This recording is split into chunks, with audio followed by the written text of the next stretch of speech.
18 फरवरी से आपका board exam start है भाई। ऐसे में ना सूरदास का जीवन परिचय 100% इस बार बोर्ड एग्जाम में आने वाला है। ऐसे जो आपका पेपर आएगा इसमें देख लेना 100% सूरदास का जीवन परिचय आएगा। और इस वीडियो में मैं लिखने का तरीका बता देता हूँ कैसे आपको आखिर बोर्ड एग्जाम में लिखना है, जिससे कि पूरे नंबर मिलेंगे, कोई आपका एक नंबर भी नहीं काट पाएगा। यानी कि अगर जितने नंबर का आ रहा है उतना नंबर ही मिलेगा, कोई भी एक नंबर नहीं काट पाएगा। पिछली साल मैंने बच्चों को बताया था और जब उनका पेपर आया ना तो भाई वो इतने तगड़े तरीके से लिख के गए कि उन्होंने भी अपने बोर्ड में किसी ने 85 पाया, किसी ने 90 पाया। अब आप जाकर देख सकते हो, सब कुछ सारा प्रूफ अपने चैनल पे पड़ा हुआ है, सारी चीजें हैं, तो वो आप जाकर देख सकते हो। अब इसके लिए जब आप जीवन परिचय किसी का भी लिखोगे 3 हथियार होने चाहिए। कौन कौन सा? काली पेन, ये है नीली पेन, और एक पटरी जिसको स्केल बोलते हैं। तो अब इनसे करना क्या है आओ बताते हैं। युद्ध नहीं लड़ना है, इसको ऐसे करके सबसे पहली चीज एक प्यारी सी आपको लाइन बनानी है। लाइन बना दोगे, देखो ऐसे आपको लाइन बना देनी है, ठीक। एक आप बढ़िया से भाई अच्छी लगे जो देखने में, ऐसे एक लाइन बना दोगे। अब देखो आपने लाइन बना दिया। अब लाइन बनाने के बाद आपको क्या चीज करना है? अब देखो लाइन बनाने के बाद ऊपर देखना है कि यहाँ पे जीवन परिचय कौन से पे आता है। आ जाओ यहाँ पे हम आ जाते हैं जीवन परिचय पे। ये देखो सूरदास का जीवन परिचय आया है ना, इसमें देख रहे हो आया है। तो ये क्या? छठवें का खा, छठवें का खा, और खा का है महाकवि सूरदास। तो अब कैसे करना है, मेन चीज यही है, आपको ये समझना है। अगर ये समझ गए ना तो समझ लो बोर्ड एग्जाम में तुम नंबर पाने का तरीका समझ जाओगे। कैसे करना है देखो, इसका तरीका समझो। यहाँ पे सबसे पहले डालना प्रश्नोत्तर संख्या 6वां का। तो ऐसे आप डालो प्रश्नोत्तर संख्या 6वें का खा, ठीक। प्रश्नोत्तर संख्या 6वें का खा आप इतना डाल दिए। अब देखो अब क्या करोगे, अब फिर आपको अपना हथियार लेना। हथियार का मतलब भाई ये पटरी लेनी है, ठीक है। नहीं तो पता लगे और कुछ समझ जाओ तुम लोग और लेके चले जाओ यहाँ पे तलवार बंदूक ये सब। तो भाई ये सब चीज़ें नहीं करनी है। अब देखो प्रश्नोत्तर संख्या 6वें का खा। अब इसमें ये है महाकवि सूरदास का हमें लिखना है। महाकवि सूरदास का पहला, तो ऐसे पहला यहाँ पे आप डाल दो, पहला महाकवि सूरदास, ठीक है। महाकवि सूरदास इतना डालना है। जब इतना डाल दोगे ना तो डायरेक्ट जीवन परिचय लिखने मत शुरू कर देना। काफी सारे बच्चे यही मिस्टेक करते हैं और जिस वजह से उनके नंबर वो कट जाते हैं। तो ये चीज गलती नहीं करनी है। यहाँ पे फिर से एक हेडिंग आपको डालनी, संक्षिप्त जीवन परिचय की, बहुत ज्यादा इंपॉर्टेंट है। संक्षिप्त जीवन परिचय, संक्षिप्त जीवन परिचय आपको डालना है। अब इसके बाद इतना आप डाले, यहां से ये कर देना है, ये एक लाइनिंग खींच देनी है, ठीक है भाई। लाइनिंग एक खींच देना बढ़िया से, कहीं तो चिंता ना करना। अब इतना करने के बाद आ जाओ यहाँ पे। अब इनका संक्षिप्त जीवन परिचय लिखना। संक्षिप्त जीवन परिचय मतलब ये होता है कि मेन पॉइंट, जैसे नाम, जन्म, जन्म स्थान, पिता का नाम, माता का नाम, मृत्यु, रचना, ये सब चीजें। तो आप कैसे करोगे, अब यहाँ पे समझना स्टार्ट करो। जो मेन चीज आते हैं यहाँ पे एक ऐसे डालोगे नाम सबसे पहले। चलो यहाँ पे ही मान लो हम डाल देते हैं नाम, ठीक। और उसके बाद यहाँ पे डाल दो जन्म, फिर स्थान, यानी कि जन्म स्थान। स्थान से समझ जाना कि जन्म स्थान, कि इनका जन्म कहां पर हुआ था, बहुत इंपॉर्टेंट है, इस तरीके से लिखना। उसके बाद पिता, यहां पे डालो पिता, ठीक। और फिर माता, पिता के बाद माता, और मृत्यु, मृत्यु, और फिर रचना, आपको डाल देना है रचना। अब इतना डाले। अब इसको भरना भी ऐसे नहीं डाल के छोड़ दिए, नहीं भाई ये करोगे गलत हो जाएगा। नाम, नाम में क्या लिखोगे, इनका नाम है सूरदास, तो ऐसे डाल दो सूरदास। जन्म इनका कब हुआ था, 1478 ईस्वी में। उसके बाद जन्म स्थान कहां पर हुआ था, तो रूनकता नामक गांव में, रूनकता नामक गांव। उसका पिता का नाम इनके क्या था, रामदास।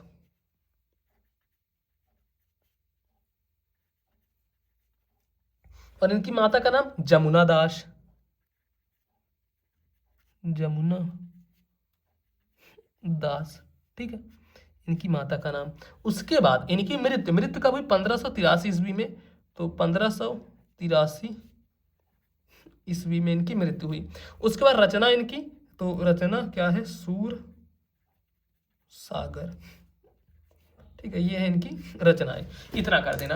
अब इतना करने के बाद आपको क्या करना है? देखो, आपको एक स्केल उठानी है और स्केल से फिर इसको एक बॉक्स में कर देना। इससे एग्जामिनर के ऊपर एक अच्छा इंप्रेशन जाएगा और वो आपको ज़्यादा नंबर देने की सोचेगा। तो ये ऐसे कर देना है और इधर भी एक लाइनिंग खींच दोगे और इसको देखो भाई इधर बॉक्स में बंद कर दोगे। बहुत बढ़िया तरीके से बॉक्स में बंद करना है। देखो, आप कहोगे भैया क्या ये सब करने हमारा ज़्यादा टाइम जाएगा? नहीं भाई, पूरे पेपर में से 5 मिनट एक्स्ट्रा जाएगा अगर पूरी चीज़ों में करोगे। लेकिन ये इंप्रेशन काफ़ी अच्छा छोड़ता है एग्जामिनर के ऊपर। जो भी एग्जामिनर आपकी कॉपी चेक करेगा उसको लगेगा कि एक पढ़ने वाले बच्चे ने आखिर ये चीज़ किया है। इतना करने के बाद यहाँ से स्टार्ट करना जीवन परिचय लिखना। यहाँ पे डाल देना जीवन परिचय, ऐसे जीवन परिचय, ठीक है, जीवन परिचय यहाँ पे आपको डाल देना है। और अब देखो नीचे कर देनी है ऐसे अंडरलाइन, ऐसे कर देना अंडरलाइन। तो अब देखो क्या करना है, अब मेन चीज लिखना शुरू करना है। कैसे लिखोगे? तो लिखना सूरदास जी का जन्म, एक लाइन छोड़ के लिखना है। काफी सारे बच्चे यहीं से लिखना शुरू कर देते हैं, तो ये गलती मत करना। एक लाइन छोड़ना और लिखना सूरदास जी का जन्म, ऐसे लिखोगे सूर। भाई पहला वर्ड ही गलत हो गया, पता नहीं कहाँ दिमाग था। सूरदास लिखना था तो सूरदास। चलो इसको मैं एक बार कट करता हूँ, ऐसे कर देता हूँ, फिर लिखूँ सूरदास जी का जन्म।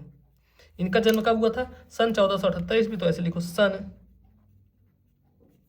1478 ईस्वी, सन 1478 ईस्वी में, सन 1478 ईस्वी में आगरा मथुरा मार्ग पर स्थित, आगरा मथुरा मार्ग पर स्थित, आगरा मथुरा मार्ग पर स्थित रूनकता नामक गांव में हुआ था। तो जो रूनकता है ना उसको काली पेन से लिखोगे। क्यों लिखोगे? ताकि एग्जामिनर अच्छे से देखे, उसको समझ में। स्थित रूनकता नामक गांव में हुआ था, नामक गांव में हुआ था, रूनकता नामक गांव में हुआ था। इनके पिता का नाम, ऐसे लिखो, इनके पिता का नाम, भाई यार मुझसे गलत बहुत हो रहा है, देख रहे हो नामा क्या लिख रहा हूँ। बट देखो हाँ, एक सीख आपको ये भी सीखने को मिल रही है ना। अब जैसे यहाँ पे देखो ऐसे लिखा गया, तो ये नहीं करोगे कि इसको गुचाड़ के पूरा काट दो, नहीं, डायरेक्ट छोड़ देना बस। ये तुम्हें समझ में आएगा। नाम क्या था? इनके पिता का नाम था, क्या नाम था भाई? रामदास था। ठीक है, तो लिखो ऐसे रामदास था तथा इनकी माता का नाम, तथा इनकी माता का नाम क्या था? जमुना दास था। ऐसे लिख दो, जमुना दास था। इनकी माता का नाम जमुना दास था। फिर लिखो सूरदास जी, सूरदास जी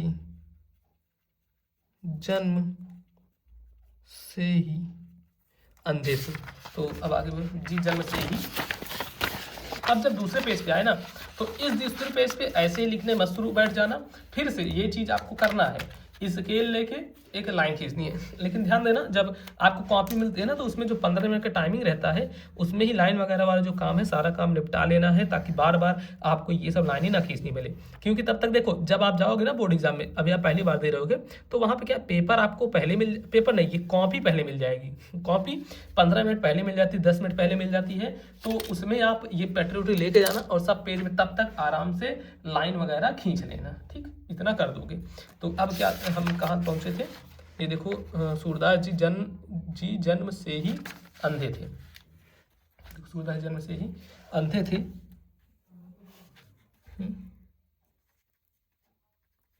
अंधे थे, सूरदास जी जन्म से ही अंधे थे। अब ये आखिर कैसे पता लगता है कि अंधे थे, वो मुझे नहीं पता। तो अब देखो, इन्होंने स्वयं अपने आप को जन्मांध कहा था, ये चीजें थी। बाकी ठीक है, चलो ऐसे लिखो, सूरदास जी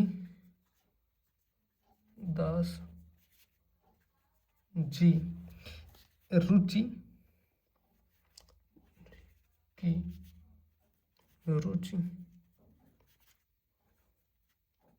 बचपन, सूरदास जी की रुचि क्या थी, बचपन से ही भगवत गीता के गायन में थी। बचपन से ही क्या थी, भगवत गीता। तो इसको यहाँ भी लिख सकते हैं, चलो लिखते हैं, भगवत गीता से ही भगवत गीता के गायन में थी, के गायन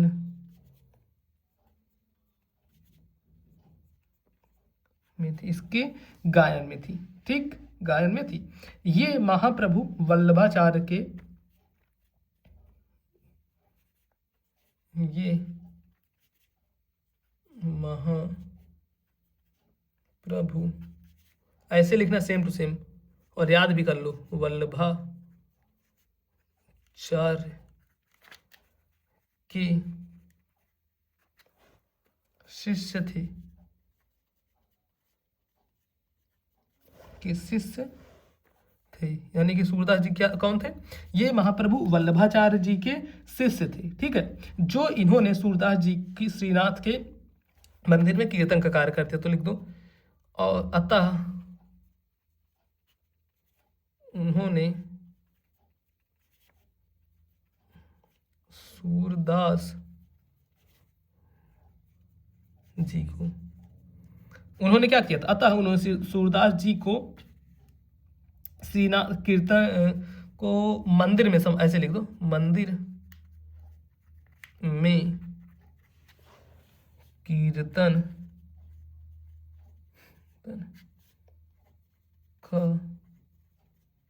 कार्य दे दिया। और एक चीज़ भाई समझ लो, 18 तारीख से आपका एग्जाम है, मतलब ज़्यादा दिन नहीं बचे, बहुत कम समय बचा है। अब ऐसे में अगर तुम चाहते हो कि मैं 10 दिन या फिर 5 दिन में कुछ ऐसा चीज़ मिल जाए जो कि मैं पढ़ूं और वही जाके बोर्ड एग्जाम में छप जाए, वहाँ से 80% 90% क्वेश्चन आए, तो आप लोगों के लिए ही लेकर आ चुका हूँ भाई ब्रह्मास्त्र बैच। ये ब्रह्मास्त्र बैच सच में ब्रह्मास्त्र है।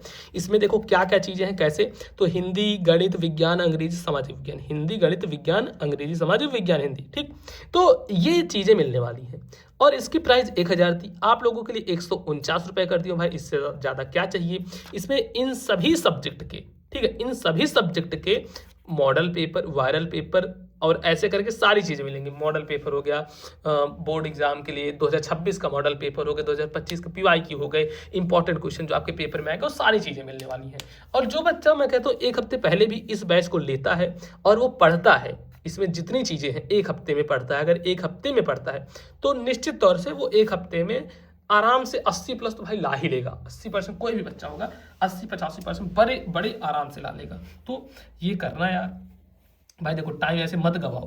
तुम लोग 150 रुपये ऐसे कहीं भी फूंक देते हो, तो किसी अच्छी चीज़ में लगा लो यार। 150 रुपये का अगर एक दिन तुम कुछ नहीं करोगे तो कुछ हो नहीं जाएगा। लेकिन अगर इस ब्रह्मास्त्र बैच को ले लेते हो ना, तो तुम्हारे क्लास 10 सुधर जाएगा। तो इसको लेना कैसे है, आपको प्ले स्टोर पर जाना है, मोबाइल पर स्कूल ऐप डाउनलोड करना है, मोबाइल पर स्कूल, या फिर डिस्क्रिप्शन बॉक्स में भी लिंक होगी, मोबाइल पर स्कूल ऐप को डाउनलोड करना। जैसे डाउनलोड करोगे या फिर इस नंबर पर व्हाट्सएप मैसेज करोगे, फिर भी ऐप की लिंक आ जाएगी। तो उस ऐप में जाना जाना, वहाँ से इस बैच को ले लेना। और हज़ारों बच्चे ले लिए हैं ऑलरेडी, तो देर मत करना, नहीं तो इसकी प्राइस बढ़ जाएगी। अब देखो आगे बढ़ते हैं, इसको बताते हैं हम कहाँ पे पहुँचे थे। तो इन्होंने भजन कीर्तन का कार्य दे दिया, ठीक है, भजन कीर्तन का कार्य इन्हें सौंप दिया। और तो आगे बढ़ते हैं। अब इनके मृत्यु का आप वर्णन कर सकते हो कि सूरदास जी की मृत्यु, चलो ऐसे लिखते हैं, अतः सूरदास जी की मृत्यु, सूरदास जी की मृत्यु सन 1583 ईस्वी को, सन 1583 ईस्वी को, अरे यार सब काले से लिखते जाऊँ, को हो गया, इनको हो गया। अब उसके बाद है प्रमुख रचना, तो यहाँ पे हेडिंग डालू, हेडिंग कैसे, प्रमुख रचनाएं,